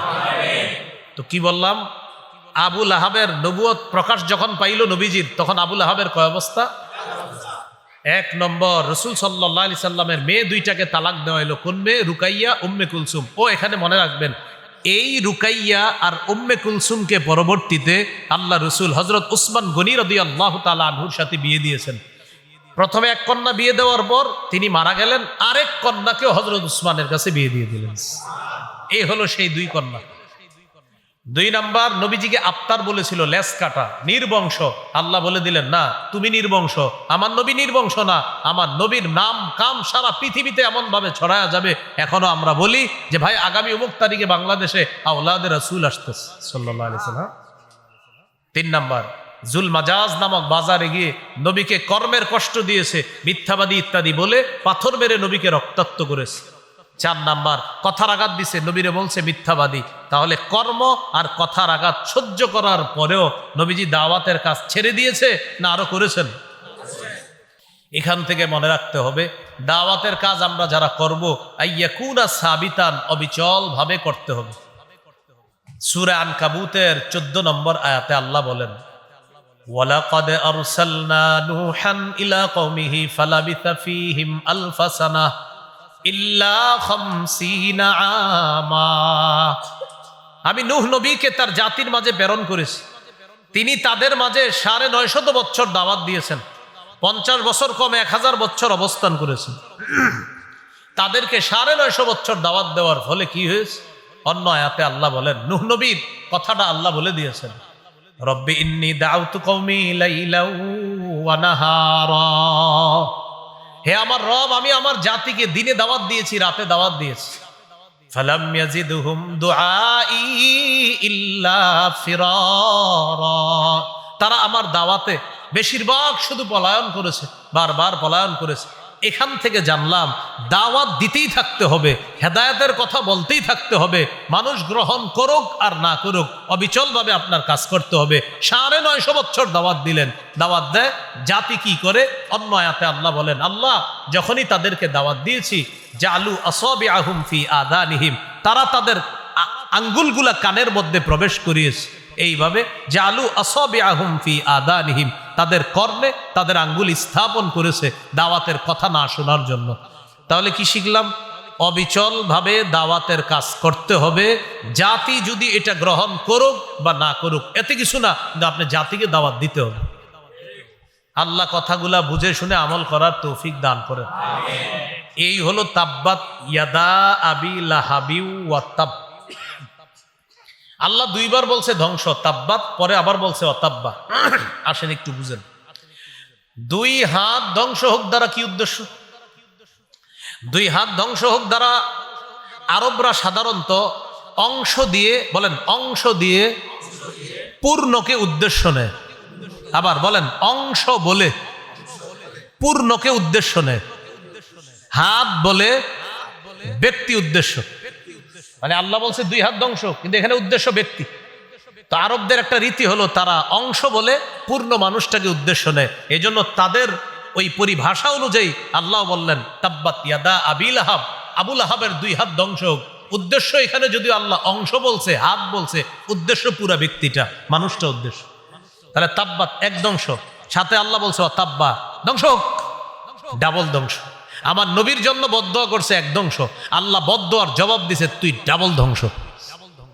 নবীজিরে বলছে তাব্বা লাকা, তোমার জন্য ধ্বংস মোহাম্মদ। আল্লাহ অবিকল ভাষায় জবাব দিয়েছে না না, আমার নবীর পুরাটা দিন ধ্বংস হবে না, তুমি আবুল আহাব ধ্বংস হবা, ওয়াতাব্বা তুমি আবার ধ্বংস, তুমি ডাবল ধ্বংস। এই গেল প্রথম আয়াত। চলেন দ্বিতীয় আয়াতে যাই। মা আগনা আনহু মালুহু ওয়া মা কাসাব। খুব মন দিয়ে শুনেন এটা। আবুল আহাবের সম্পদ এবং সন্তান তার কোনো কাজে আসে নাই। আবুল আহাবের সম্পদ এবং সন্তান তার কোনো কাজে আসে নাই।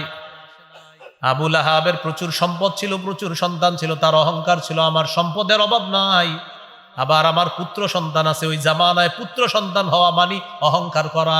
পুত্র হইতো আর বুঝাইতো আমার ছেলে আছে, আমার বংশ রক্ষা হবে। তিরমিজির বর্ণনা 1999 নম্বর হাদিস। قال رسول الله صلى الله عليه وسلم لا يدخل الجنة من كان في قلبه مثقال ذرة من كبر। নবীজি বলেন যার অন্তরে সামান্য পরিমাণ অহংকার আছে সে জান্নাতে প্রবেশ করবে না। তো আবুল আহাবের অহংকার, আমার সম্পদ আছে, আমার সন্তান আছে। আল্লাহ বলেন মা আগনা আনহু মালুহু ওয়া মা কাসাব। আবুল আহাবের সম্পদ এবং সন্তান তার কোনো কাজে আসে নাই। অনুবাদটা আমার সাথে বলেন, আবুল আহাবের সম্পদ এবং সন্তান তার কোনো কাজে আসে নাই। অনুবাদ বুঝছেননি? এবার মূল কাহিনীটা শোনেন, কি কাজে আসে নাই সম্পদ আর সন্তান। ওলামা হযরত ছাড়া অন্যরা বলবেন বদর যুদ্ধে কাদের জয় হয়েছে? মুসলমানদের। কাদের পরাজয় হয়েছে? কাফেরদের। কাফেরদের শোচনীয় পরাজয়ের 7 দিন পর, বদর যুদ্ধে কাফেররা শোচনীয়ভাবে পরাজয় বরণ করার 7 দিন পর আবুল আহাবের গলার মধ্যে গুটি বসন্তের রোগ হয়। গুটি বসন্ত, বসন্ত রোগ হয়েছে। এই রোগে আবুল আহাব মারা গেছে। মারা যাওয়ার পর ওই যুগে আরবরা ছোঁয়াচে রোগকে খুব বিশ্বাস করত। তারা ভাবত বসন্ত রোগ হয়েছে, ও মা সর্বনাশ, আমার গায়েও আসতে পারে, এরকম মনে করে পালায়া যাইত। আবুল আহাব বসন্ত রোগে মারা যাওয়ার পর আবুল আহাবের সন্তান টেনশনে পড়ে গেল। ছেলেরা বাবে বসন্ত রোগে মারা গেছে, এখন এখান থেকে গন্ধ ছুটবে, না জানে আমাদের শরীরেও সংক্রমণ হয় কিনা। বাপেরে রাইখা সন্তানরা পালায়া গেছে। ওই যে তার সন্তান কোনো কাজে আসে নাই, আল্লাহ না বললেন কাজে আসে নাই, সন্তানরা পালায়া গেছে। এই বিষয়টা আপনাদেরকে বোঝানো একদম কঠিন না, সহজ। করোনার সময় কোটিপতির সন্তানরা হুজুরদেরকে ফোন দিয়ে বলছে হুজুর বাপের লাশ অমুক জায়গায় আছে, আর কিচ্ছু জানতে চাই না, এটা কেমনে পারেন, কোথায় ধুয়ে আসবেন, ধুয়ে আসেন। ঠিক না? এই করোনার সময় ওলামায়ে কেরাম বাস পাইছে একটা হুজুর যে আপনারা তো এমনি মানুষ না, আপনারা যান একটু ইয়ে করেন, এই লাশটা সেগুলো দাফন করবেন আপনারা। বিবি পায়ে ধরছে, সবাই ভয় ছিল, আপনার সন্তান পায়ে ধরছে, বিবি পায়ে ধরছে, কোথায় যান আপনি বারবার। এক এক আলেম 30 জন, 40 জন, 47 জন, 50 জন লাশ দাফন করছে এক এক আলেম। বিবি যাইতে দেয় না, পায়ে ধরে, কোথায় যান। তারপরও গেছ। আবুল আহাবের সন্তানরা পালাইছে, বাপের বসন্ত রোগে মারা গেছে। তো টেনশন হলো এখান থেকে এখন ভাইরাস ছড়াবে, আমাদের শরীরে আসতে পারে। লাশ 3 দিন পয়রা রইছে। কয়দিন? পচে গলে অবস্থা এমন।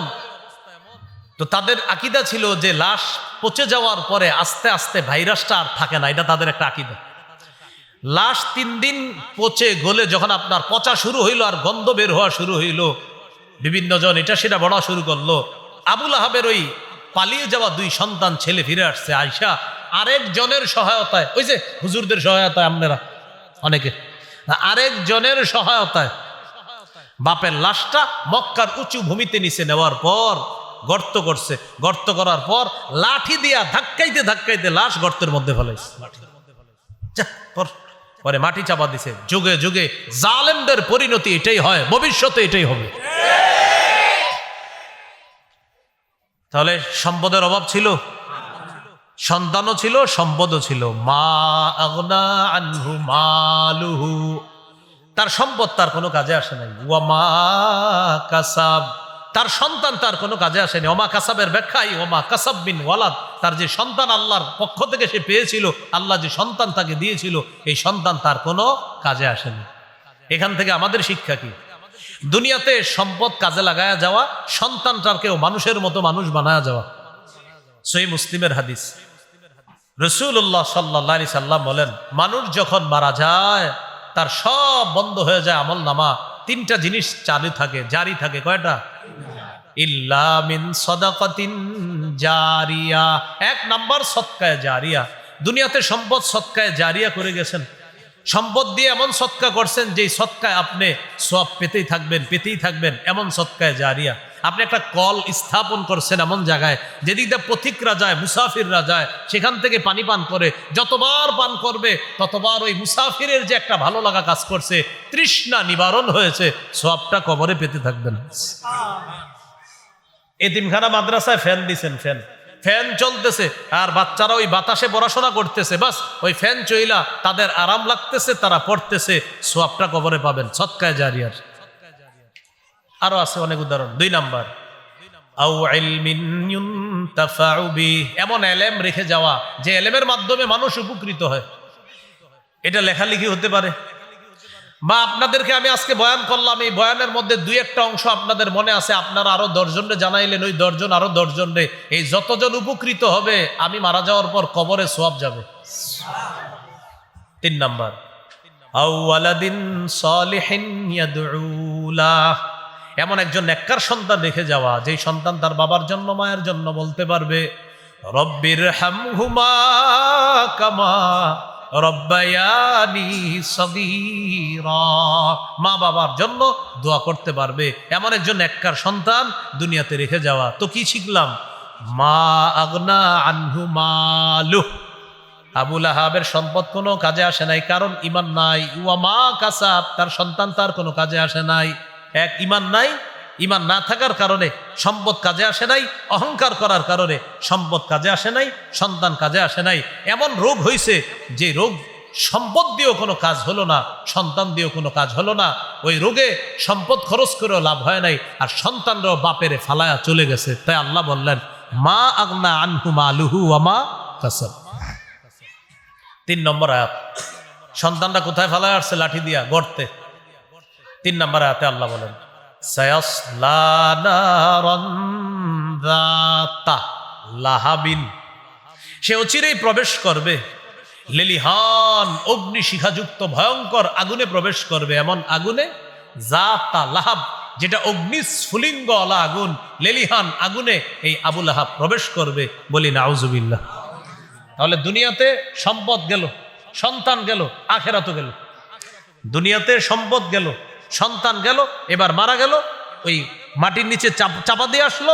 আল্লাহ বলেন, সেখানে যে রেখে আসলো ভালো অবস্থায় নাই, সায়াসলা নারান যাতা লাহাব, সে অচিরেই ভয়ঙ্কর আগুনে প্রবেশ করবে, লেলিহান অগ্নিশিখা অগ্নিস্ফুলিঙ্গওয়ালা আগুনে সে প্রবেশ করবে।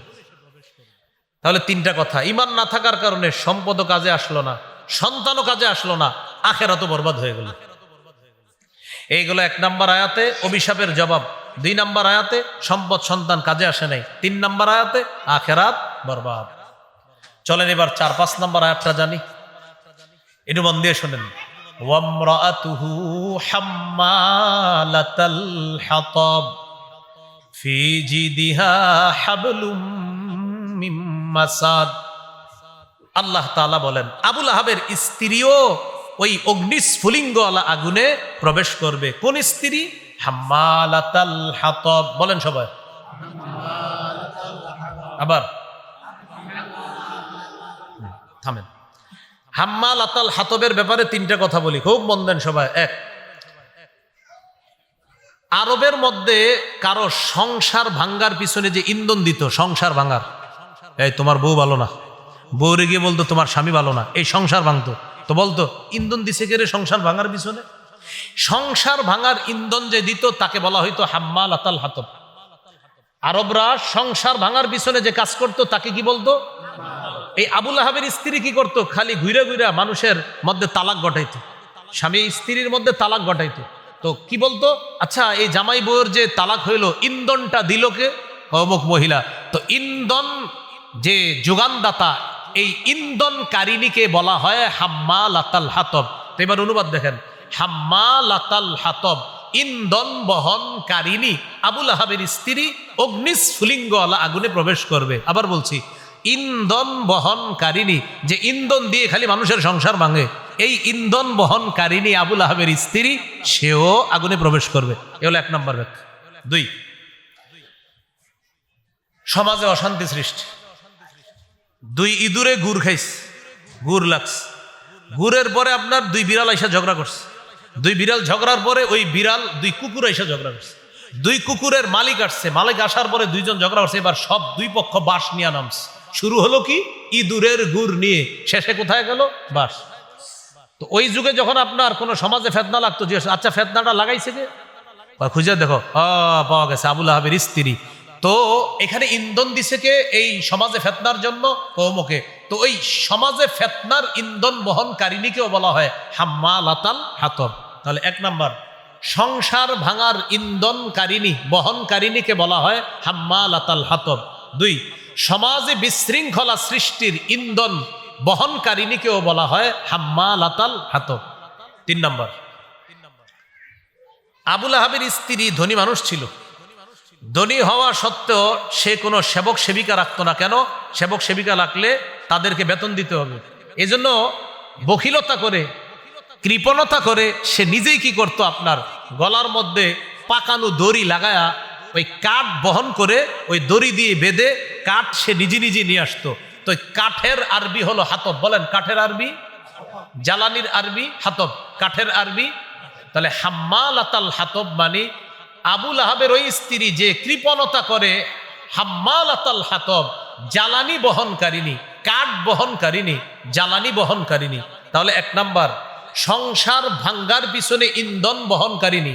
2 নাম্বার, সমাজে ফেতনা লাগানোর পিছনে ইন্ধন বহনকারিণী। 3 নাম্বার, কৃপণতা করে কাঠ নিজেই বহনকারিণী আবু লাহাবের স্ত্রী, সেও আগুনে প্রবেশ করবে। এই জন্য কি বলা হয়, হাম্মালাতাল। তাহলে মনে থাকবে নি আজকে থেকে, আমরাতুহু হাম্মালাতাল হাতব বললেই যেন আপনার মনে আসে, হ্যাঁ হাম্মালাতাল হাতবের তো অনেক ঘটনা আছে। কি ঘটনা? এটাই খালি মানুষের সংসার ভাঙতো। হাম্মালাতাল হাতবের আর কি ঘটনা? এ খালি সমাজে ফেতনা সৃষ্টি করত। হাম্মালাতাল হাতবের আর কি ঘটনা? কৃপণতা করে নিজেই কাঠ বহন করে নিয়ে আসতো। আর কাঠ বহনকারিণীকে বলা হয় হাম্মালাতাল হাতব, ইন্ধন বহনকারিণীকে বলা হয় হাম্মালাতাল হাতব, ইন্ধন যোগানদাতারকে বলা হয় হাম্মালাতাল হাতব। বুঝে আসছেনি সবার? এই হলো ওয়ামরাআতুহু হাম্মালাতাল হাতব। ফি জিদিহা হাবলুম মিম মাসাদ, ফি জিদিহা তার গলায়, হাবলুম মিম মাসাদ পাকানো রশি থাকবে, দড়ি থাকবে পাকানো। তো একটা হলো দুনিয়াতে ওই যে পাকানো দড়ি গলায় লাগায় আপনার কাঠ ওইটা দিয়ে বেঁধে এরপরে কাঠ নিয়ে আসতো, এটা দিয়ে রান্না করতো। আরেকটা হলো সে যখন জাহান্নামে যাবে গলায় পাকানো দড়ি লাগায়া তাকে এইভাবে টানতে টানতে জাহান্নামে নিক্ষেপ করা হবে। এটা আরেকটা ঘটনা। শেষ হয় নাই, শুনেন। আবু লাহাবের স্ত্রীর নাম কি? তার স্ত্রীর নাম হলো আওরা অথবা আরওয়া। কি বললাম? আরওয়া, আওরা অথবা আরওয়া, আইন ওয়াও র আলিফ হামজা, আওরা অথবা আরওয়া, হামজা র ওয়াও আলিফ হামজা, আরওয়া। এই আওরা বিনতে হারব অথবা আরওয়া বিনতে হারব, তিনি আবার ছিলেন নবীর সাহাবী আবু সুফিয়ান রাদিয়াল্লাহু তাআলা আনহুর বোন। আবু সুফিয়ান রাদিয়াল্লাহু তাআলা আনহুর বোন কে? আবু লাহাবের স্ত্রী আওরা। তাকে বলা হয় উম্মে জামিল। বলেন তার উপাধি কি? উম্মে জামিল, বা কুনিয়ত উপনাম হলো উম্মে জামিল। এই মহিলা আপনার কি করত? নগদ কবিতা বানায় ফেলতে পারতো, কবি ছিল, নগদ কবিতা বানাইতো। আর তার চোখ ছিল টেরা, টেরা হওয়ার কারণে তাকে বলা হয় আওরা। কেউ কেউ বলেন তার স্বামী আবু লাহাবও টেরা ছিল, আর এখানে হলো আপনার আওরা, সেও টেরা ছিল, এই জন্য আওরা বলা হয়। সে নগদ কবিতা বানায় ফেলতে পারত। আল্লাহ যখন সূরা লাহাব নাজিল করলো, আর এই সূরা লাহাবের মধ্যে কি আবু লাহাবের ধ্বংসের কথাই আছে না তার স্ত্রীর কথাও আছে? রাগ হয়ে আসছে, হ্যাঁ আল্লাহ নাকি আয়াত নাজিল করছে, সূরা নাজিল করছে যেখানে আমার স্বামীও ধ্বংস, আমিও ধ্বংস। পাথর নিয়ে আসছে, আমাদের নবীরে মারবে। পাথর নিয়ে আইসা নবীজির সামনে দাঁড়াইছে, নবীজির পাশে আবু বকর সিদ্দিক দাঁড়ানো। একবার আগে সুবহানাল্লাহ পড়েন। আমাদের নবীজির সামনে দাঁড়ানো নবীজিরে দেখতে পাইতেছে না, আমার নবী ছাড়া সবাইরে দেখতেছে। আল্লাহ নবীর মুজিজা ঘটায়া দিলেন, প্রকাশ করে দিলেন যে নবীকে তার পাথর থেকে বাঁচানোর জন্য আল্লাহ হেফাজত করলেন। সামনে বসা, সবাই দেখতেছে নবীজিরে, শুধু ও দেখে না। আর ও সবাইকে দেখতেছে, শুধু নবীরে দেখে না। নবীজিরে ওই উম্মে জামিল দেখতেছে না, আর সবাই দেখতেছে। আবার ও সবাইকে দেখতেছে, কিন্তু শুধু নবীজিরে দেখতেছে। পাশে দাঁড়ানো আবু বকর সিদ্দিক, তাকেও দেখতেছে, নবীজিরে দেখতেছে না। পাথর নিয়ে আসছে, নবীজিরে মারবে। তো যখন নবীজিরে পায় না, না পায়া বলতেছে, আবু বকর তোমার মোহাম্মদ সাথীকে জানায়া দিও। নগদ একটা কবিতা বানাইলিস, মুজাম্মামান আসাইনা ও আমরাহু আবাইনা ওয়া দীনাহু ক্বালাইনা। মুজাম্মামান আসাইনা, মুজাম্মামারের অনুবাদটা আমি করছি, একবার নাউজুবিল্লাহ পড়েন। অনুবাদের সাথে সাথে আবার নাউজুবিল্লাহ পড়বেন। মুজাম্মামান আসাইনা, সে হলো নিন্দিত ব্যক্তি, সে হলো নিন্দিত ব্যক্তি। আমরা তাকে নাফরমানি করি, আমরা তার অবাধ্যতা করি, আমরা তার বিরুদ্ধাচরণ করি। এই নিন্দিত মানুষের কথা মানার কি আছে? মুজাম্মামান, নিন্দিত ব্যক্তি, আসাইনা, তার আমরা নাফরমানি করি। ওয়া আমরাহু আবাইনা, তার হুকুম আমরা প্রত্যাখ্যান করি। ওয়া দীনাহু ক্বালাইনা, তার দিন আমরা ঘৃণা ভরে প্রত্যাখ্যান করি। নাউজুবিল্লাহ। আবু লাহাবের স্ত্রী নগদ কবিতা বানায় ফেলছে। তো এইভাবে মুসলমানদেরকেও কবিতার মাধ্যমে কষ্ট দিত, আর মুসলমানদেরকে বিভিন্নভাবে কষ্ট দিত। তাফসীরের কিতাবে আসছে, আবু লাহাবের স্ত্রী আবু লাহাবকে কুফরি করার ক্ষেত্রেও সহযোগিতা করত, নাফরমানির ক্ষেত্রে সহযোগিতা করত, আল্লাহর বিরোধিতা করার জন্য যা যা দরকার সব সহযোগিতা করত স্বামীকে, তার স্ত্রী। এজন্য রাসূল সাল্লাল্লাহু আলাইহি সাল্লাম হাদিসে বলেন, এক হাদিসে আসছে 3টা, আরেক হাদিসে 4টা, যে জীবনে 3টা জিনিস অর্জন করবা। আরেক হাদিসে আসছে 4টা জিনিস। 1 নম্বর, লিয়াত্তাখিযা আহাদুকুম কলবান শাকিরা, প্রত্যেকেই এমন একটা কলব তোমরা আল্লাহর কাছে চেয়ে নিবা যে কলব আল্লাহর বেশি শুকরিয়া আদায় করে। 2 নম্বর, লিসানান যাকিরা, এমন একটা জিহ্বা যে জিহ্বা আল্লাহর বেশি জিকির করে। 3 নম্বর, আমরাআতান তুঈনু আহাদাকুম আলা তাআতিল্লাহ, এমন একটা বিবি আল্লাহর কাছ থেকে চেয়ে নিবা যেই বিবি তোমাকে আল্লাহর ইবাদতে সহযোগিতা করে। তো আরেক হাদিসে 4টা আছে। 4 নাম্বারটা, ওয়া জিসমান সাবিরান আলাল বালা, এমন একটা শরীর যেই শরীরটা বালা মুসিবতে ধৈর্য ধারণ করে। তো এই 4টার মধ্যে একটা আছে বিবি। তো বিবির কথা কেন বললাম? আবু লাহাবের স্ত্রী ছিল, কিন্তু নাফরমান, স্বামীকে ভালো কাজে সহযোগিতা করে নাই, উল্টা নাফরমানিতে সহযোগিতা করছে। করার কারণে নাফরমান স্বামীও গেল জাহান্নামে, নাফরমান স্ত্রী সেও গেল কোথায়? জাহান্নামে। এই জন্য আমরা আল্লাহর কাছে দোয়া করা। দেখেন, অনেক সময় স্বামী বা স্ত্রী দুইজনের একজনও যদি দিনদার হয়, মাশাআল্লাহ, তার সংস্পর্শে পরে বিপরীত সাইডে যিনি আছে উনিও দিনদার হয়ে যায়। মাশাআল্লাহ, অনেক দেখছি আমি দিনদার মেয়ে, আপনার ভাগ্য গুণে মাশাআল্লাহ একজন পেয়ে গেছে। তো ওনার মধ্যে অতটা দিন নাই, হয়তো 1-2 ওয়াক্ত নামাজ পড়ে বা পড়ে না। এই মেয়েটার সংস্পর্শে কিছুদিন পরে দেখা যায় মাশাআল্লাহ 3 চিল্লা দিছে, অথবা কোনো আল্লাহওয়ালার সোহবতে গেছে, এই দাড়ি, টুপি, জুব্বা, পাঞ্জাবি নিয়ে আসসালামু আলাইকুম হুজুর কেমন আছেন, পুরা পরিবর্তন, পুরা চেঞ্জ হয়ে যাইতেছে। আল্লাহ আমাদেরকে কথাগুলা বোঝার তৌফিক দান করেন। এই হলো আপনার সূরা লাহাব। খুব মন দিয়ে শোনেন, সূরা লাহাব থেকে কয়েকটা বিষয় জানলাম। 1 নাম্বার, দিনের কাজে বাধা দেওয়া হারাম। বলেন, দিনের কাজে বাধা দেওয়া হারাম। 2 নাম্বার, সম্পদ সন্তান কোনো কাজে আসবে না যদি ঈমান না থাকে। 3 নাম্বার, নাফরমান স্বামী আর তার সহযোগী যদি নাফরমান হয়, এই নাফরমান কাজে সহযোগিতা করার পরিণতি ভালো হয় না। 4 নাম্বার, নবীর কাছের আত্মীয় হওয়া সত্ত্বেও আবু লাহাবের ঠিকানা জাহান্নাম। অতএব আমার আপনার কত আত্মীয় স্বজন আছে যে তারা আমার আত্মীয়, আর বলি মাশাআল্লাহ আমার অমুকে এমন, অমুকে এমন, ঠিক আছে, ঈমান ছাড়া যদি কবরে যায় আত্মীয়তার সম্পর্ক কোনো কাজে আসবে না। এটা আল্লাহ শিক্ষা দিলেন যে আবু লাহাব নবীর এত কাছের, ঠিকানা জাহান্নাম। আবু তালেব নবীর এত কাছের, ঠিকানা জাহান্নাম। আল্লাহ তাআলা আমাদেরকে সূরা লাহাব থেকে যে শিক্ষাগুলা নিলাম, এই শিক্ষাগুলা জীবনে বাস্তবায়ন করার তৌফিক দান করে দিন। আরেকটা বিষয় শিখছিলাম, দাওয়াত দিতে গেলে কথার আঘাত, কর্মের আঘাত। দাওয়াত দিতে গেলে কথার আঘাত, কর্মের আঘাত, এগুলা সহ্য করতে হবে। কথার আঘাত, কর্মের আঘাত। এবার সূরা লাহাবটা এক চান্সে পুরা শুনে নেন। 1 নাম্বার আয়াতে আবু লাহাব আমার নবীরে অভিশাপ দিয়েছিলেন, এটার জবাব আল্লাহ দিছে। 2 নাম্বার আয়াতে আল্লাহ বললেন ঈমান ছাড়া সম্পদ সন্তান কোনো কাজে আসবে না। 3 নাম্বার আয়াতে আল্লাহ বললেন কাজে তো দুনিয়াতে আসবেই না, আখেরাত বরবাদ। ওই যে সায়াসলা নারান যাতা লাহাব। 4 নাম্বার, সহযোগীও যদি খারাপ হয়, নাফরমান হয়, এই সহযোগীর ঠিকানা হয় জাহান্নাম। ওয়ামরাআতুহু হাম্মালাতাল হাতাব। হাম্মালাতাল হাতাবটা মনে আসেনি? মনে থাকবে নি? সংসার ভাঙ্গন ধরায়, সমাজে অশান্তি সৃষ্টি করে, কাঠ বহনকারিনী। নবীর চাচারা কয় ভাগ? 1 নাম্বার ঈমান আছে, যেমন আব্বাস হামজা। 2 নাম্বার ঈমান নাই, সহযোগিতা আছে, যেমন আবু তালেব। 3 নাম্বার ঈমানও নাই, সহযোগিতা নাই, যেমন আবু লাহাব। নবীজির নবুয়ত প্রকাশের আগে আবু লাহাবের কয় অবস্থা ছিল? না, 3 অবস্থা। আগে নবুয়ত প্রকাশের আগে আবু লাহাব 1 নাম্বার খুশি হইয়া সুয়াইবাকে আজাদ করে দিছে। 2 নাম্বার খুব সম্পর্ক ঘনিষ্ঠ রাখতো আর সবাইরে গর্ব করে বলতো আমার ভাতিজা। 3 নাম্বার 2 ছেলেরে বিয়ে করাইছে রুকাইয়া উম্মে কুলসুম। নবুয়ত প্রকাশ পাওয়ার পরে অবস্থা হয়ে গেল কয়টা? 4। 1 নাম্বার মেয়েদেরকে, নবীর মেয়ে 2 জনকে তালাক দেওয়াতে বাধ্য করলো। 2 নাম্বার নবীজিকে আফতার বলছে, নির্বংশ বলছে, আল্লাহ তাআলা জবাব দিয়েছিলেন। 3 নাম্বার জুল মাজাজ নামক বাজারে গিয়ে নবীজিকে কর্মের আঘাত করেছে। 4 নাম্বার হাজিদের ক্যাম্পে গিয়ে নবীকে কথার আঘাত করেছিল।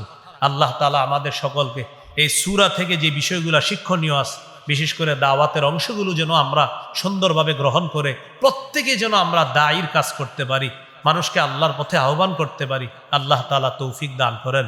সুবহানাল্লাহি ওয়া বিহামদি, সুবহানাকাল্লাহুম্মা ওয়া বিহামদিকা, আশহাদু আল্লা ইলাহা ইল্লা আনতা আস্তাগফিরুকা ওয়া আতুবু ইলাইকা। আমিন ওয়া আখিরু দাওয়ানা আলহামদুলিল্লাহি রাব্বিল আলামিন। আলহামদুলিল্লাহি রাব্বিল আলামিন। ওয়াল আকিবাতু লিল মুত্তাকিন, ওয়াসসালাতু ওয়াসসালামু আলা সাইয়্যিদিল আমবিয়াল মুরসালিন ওয়া আলা আলিহি ওয়া আসহাবিহি আজমাইন। রব্বানা যালামনা আনফুসানা ওয়া ইল্লাম তাগফির লানা ওয়া তারহামনা লানাকুনান্না মিনাল খাসিরিন। রব্বিরহামহুমা কামা রাব্বায়ানি সগীরা, রব্বিরহামহুমা কামা রাব্বায়ানি সগীরা। মাহবুদ মেহেরবান মাওলা, আদাবর 17B জামে মসজিদ কমিটি এলাকাবাসীর আয়োজনকে আপনি কবুল করে নেন। আল্লাহ এই মাহফিলকে আপনি কবুল করে নেন। আল্লাহ আমার আগে অত্যন্ত গুরুত্বপূর্ণ আলোচনা করেছেন।